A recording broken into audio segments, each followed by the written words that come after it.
हरियाणा युवा संवाद के कार्यक्रम पर बोलते हुए स्पीकर हरविंदर कल्याण ने कहा कि आप सब जानते हैं कि देश के प्रधानमंत्री नरेंद्र मोदी का एक संकल्प है 2047 तक हमारा देश विकसित राष्ट्र हो। उसके लिए यह जरूरी है, जहां विकसित राष्ट्र के सफर में आत्मनिर्भर भारत उसके लिए काम करना है। साथ ही साथ एक मजबूत विधायिका के बिना यह संभव नहीं है। जहां नीतियों का निर्धारण होता है, कानून का निर्माण होता है, बजट पास होना, प्रधानमंत्री का यह भी सोचना है जनप्रतिनिधियों की अलर्टनेस के लिए और बेहतर तरीके से अपने कार्य करें। उसके लिए जहां एक सार्थक चर्चा की आवश्यकता है, वहीं आमजन के अंदर विधायिका के प्रति जागरूकता अधिक हो। उस नाते से बहुत सारे ऐसे अभियान उसकी शुरुआत भारत की संसद ने की है। हमारे लोकसभा के अध्यक्ष ओम बिरला, जो प्रधानमंत्री के विजन के अनुरूप, उन्होंने बहुत सारे ऐसे कार्यक्रम शुरू किया जिनका अनुसरण हम विधानसभा में कर रहे हैं, जिसमें लोगों के अंदर एक विधायिका का के प्रति जागरूकता बढ़े। कहीं सेमिनार का आयोजन करना, उसके साथ साथ ऐसे युवा संसद। उसी कड़ी में आज हरियाणा विधानसभा के अंदर हरियाणा युवा संवाद का आयोजन किया गया है, जिसके अंदर 15 राज्यों के से युवा शामिल हुए हैं। और जिस प्रकार से सदन की कार्रवाई चलती है, जिस प्रकार से एक विधायी प्रक्रियाएं हैं, उन सब की जानकारी युवाओं में हो।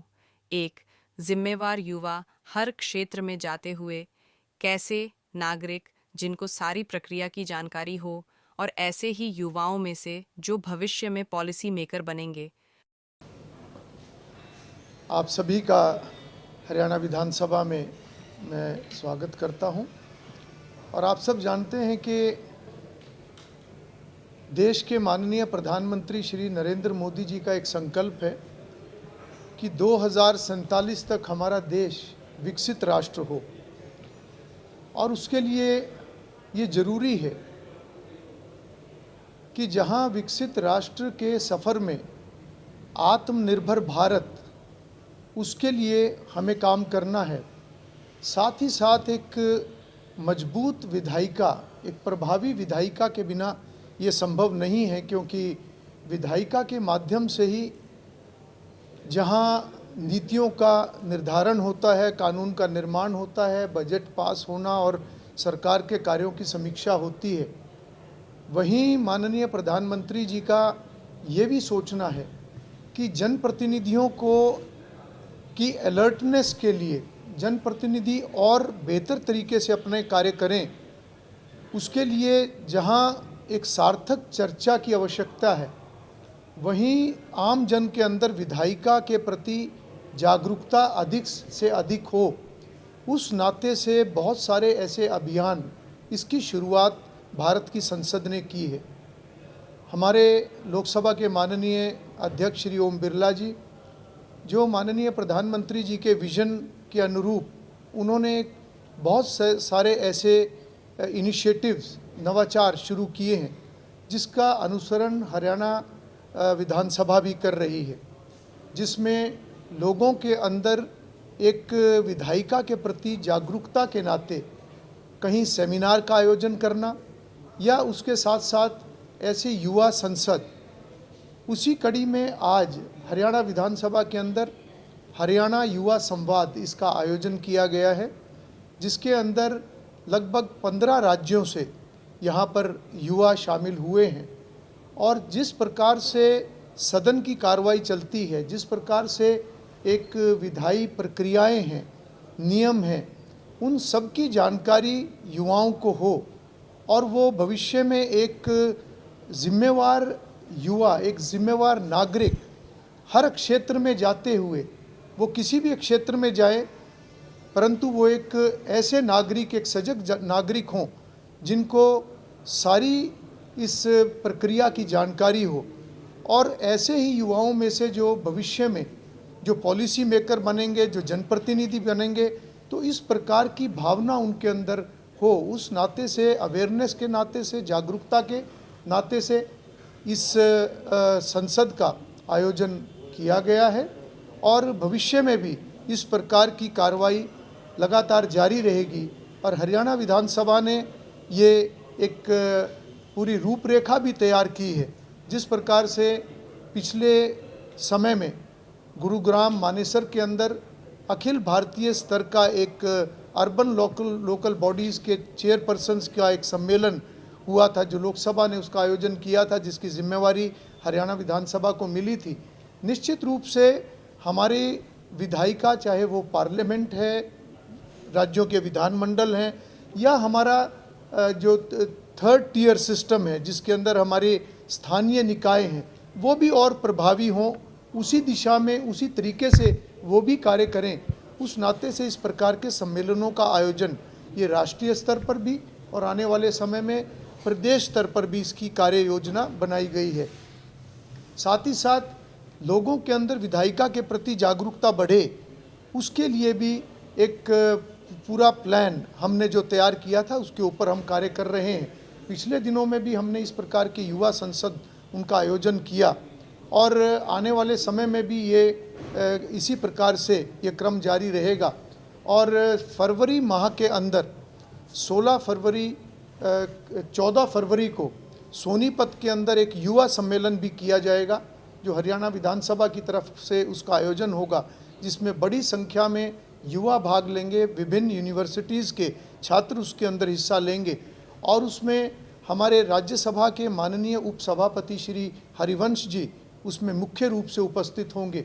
तो मैं समझता हूं कि माननीय प्रधानमंत्री जी का जो एक विज़न है, उनका संकल्प विकसित राष्ट्र का, उनका एक विज़न, एक प्रभावी विधायिका और विधायिका की जानकारी जन जन तक पहुंचे, उस दिशा में हम आगे कार्य कर रहे हैं। जी स्पीकर साहब, ये तो युवा संसद आगे बजट सत्र भी आना है। हमने पीछे देखा कि जो नए विधायक हैं हरियाणा विधानसभा के, उनकी तरफ से काफ़ी चीज़ें ऐसी की गई थी जिसकी वजह से आपको भी चेयर से खड़ा होना पड़ा था। तो समय समय पे आप उनके प्रशिक्षण को लेकर के भी काम करते हैं, तो क्या बजट सेशन से पहले ये माने कि मुख्य धारा में यानी विधायकों का भी कोई और प्रशिक्षण आपकी तरफ से करवाया जाएगा या कोई ऐसी? देखिए, मैं समझता हूँ कि भारत दुनिया का सबसे बड़ा लोकतंत्र है और जब हम पार्लियामेंट्री डेमोक्रेसी की बात करते हैं तो उसमें लेजिस्लेचर यानी विधायिका का एक बहुत बड़ा रोल है, क्योंकि यहीं से हम सभी माननीय सदस्यगणों के माध्यम से, जो कि एक जनता के प्रतिनिधि हैं, और उनके माध्यम से लोगों की भावनाओं के ऊपर यहाँ चर्चा होती है, उनकी समस्याओं के बारे में चर्चा होती है, प्रदेश के विकास के बारे में चर्चा होती है, और यहीं पर जो पॉलिसीज़, जो नीति निर्धारण होता है, उसी से एक प्रदेश की दिशा तय होती है। और मैं समझता हूँ कि ये सभी तब संभव है जब हर माननीय सदस्य, सभी जनप्रतिनिधि यहाँ पर एक सार्थक चर्चा, उसका एक वातावरण वो हमेशा रहना चाहिए। और मैं समझता हूँ कि सार्थक चर्चा के माध्यम से ही हम समाधान खोज सकते हैं, और जितनी चर्चा सार्थक होगी उतने ही अच्छे समाधान होंगे, और सरकार को भी एक स्पष्ट रूप से एक रोड मैप मिलेगा कि किस प्रकार से भावी योजनाएं और किस प्रकार से समय, जो एक आने वाले समय के लिए सरकार, चाहे वो कानून बनाने की बात है, नीतियां निर्धारण करने की बात है, बजट बनाने की बात है, ये सभी कार्य यहीं से होते हैं। और मैं इस बारे में स्पष्ट रूप से कहना चाहूँगा कि सभी माननीय सदस्यों की ये जिम्मेवारी बनती है कि वो खुद को जनता का प्रतिनिधि समझते हुए, क्योंकि असली पावर जो है वो जनता है, असली ताकत जनता है, हम जनता के प्रतिनिधि हैं, और जनता के प्रतिनिधि के नाते ये हमारी जिम्मेवारी बनती है कि हम एक अच्छी चर्चा के माध्यम से लोगों के लिए एक भविष्य, एक बेहतर भविष्य का रोड मैप हम तैयार करने का कार्य यहाँ पर करें। युवा संसद का कोई फायदा सब विधानसभा को भी, इसकी प्रोडक्टिविटी का कोई फायदा होगा?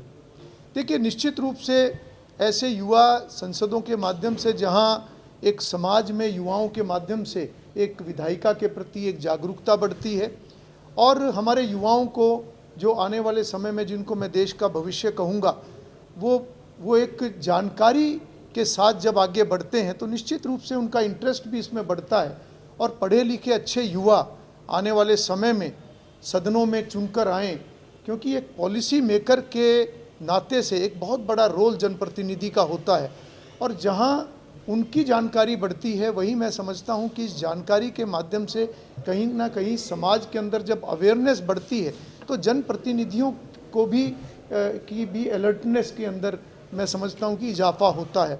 और साथ ही साथ जब युवा चर्चा करते हैं तो हमें भी बहुत सारी नई बातों की जानकारी मिलती है, युवाओं की सोच की जानकारी मिलती है, जो निश्चित रूप से इन सदनों के माध्यम से उनको और बेहतर तरीके से हम आगे बढ़ा सकते हैं।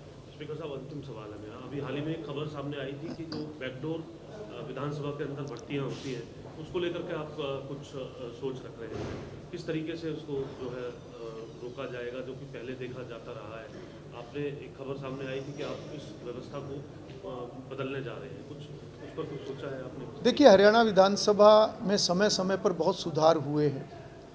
मुझे भी 2014 से एक सदस्य के नाते यहाँ पर काम करने का मौका यहाँ पर मिला है, और मेरा अनुभव है कि उससे पहले भी और इस दौरान भी बहुत सारे सुधार के ऐसे कदम अलग अलग समय में उठाए गए हैं। पिछले एक वर्ष में हमने भी ये प्रयास किया है कि और बेहतर हमारी वर्किंग हो और एफिशिएंटली हम काम कर सकें। उस नाते से हमने भी बहुत सारे कदम उठाए हैं। जहां प्रधानमंत्री जी के विजन के अनुरूप, जहां माननीय लोकसभा अध्यक्ष श्री ओम बिरला जी के इनिशिएटिव्स को आगे बढ़ाने की बात है, उसके साथ साथ हमारा ये प्रयास है कि हरियाणा विधानसभा का सेक्रेटेरिएट और जिस प्रकार से कैपेसिटी बिल्डिंग का हमने एक एनुअल प्लान लॉन्च पिछले दिनों में किया था, और वो कैपेसिटी बिल्डिंग ना केवल हमारे सदस्यों की ट्रेनिंग बल्कि हमारे हर कर्मचारी की ट्रेनिंग हो, ताकि वो अपनी कार्य की दक्षता को बढ़ा सकें और एक बेहतर असिस्टेंस हमारे माननीय सदस्यों को वो दे सकें। उस नाते से हमने कदम उठाए हैं। साथ ही हमारे जो सर्विस रूल्स के अंदर भी हमने कुछ अमेंडमेंट्स, हमने प्रस्ताव वो बनाया है, जिस पे हम आने वाले समय में आगे बढ़ेंगे, ताकि एक काम के अंदर और ज़्यादा ट्रांसपेरेंसी भी बढ़े और लिटिगेशन कम हो। और जहाँ ट्रांसपेरेंसी बढ़ती है, निश्चित रूप से वो पारदर्शिता सिस्टम को मजबूत करती है, और सिस्टम और संस्थाएं जितनी मजबूत होंगी, निश्चित रूप से उसका लाभ हरियाणा के आमजन को मिलेगा। ऐसा हमारा प्रयास लगातार जारी है। कुछ बताएंगे सर, क्या सर्विस रूल में कि क्या वो भर्तियों को लेकर खासतौर से? देखिए, सरकार कहती है वो उसी का हिस्सा है। जब हम पारदर्शिता और ट्रांसपेरेंसी की बात करते हैं, तो उसके अंदर सभी ये विषय उसके अंदर कवर होते हैं।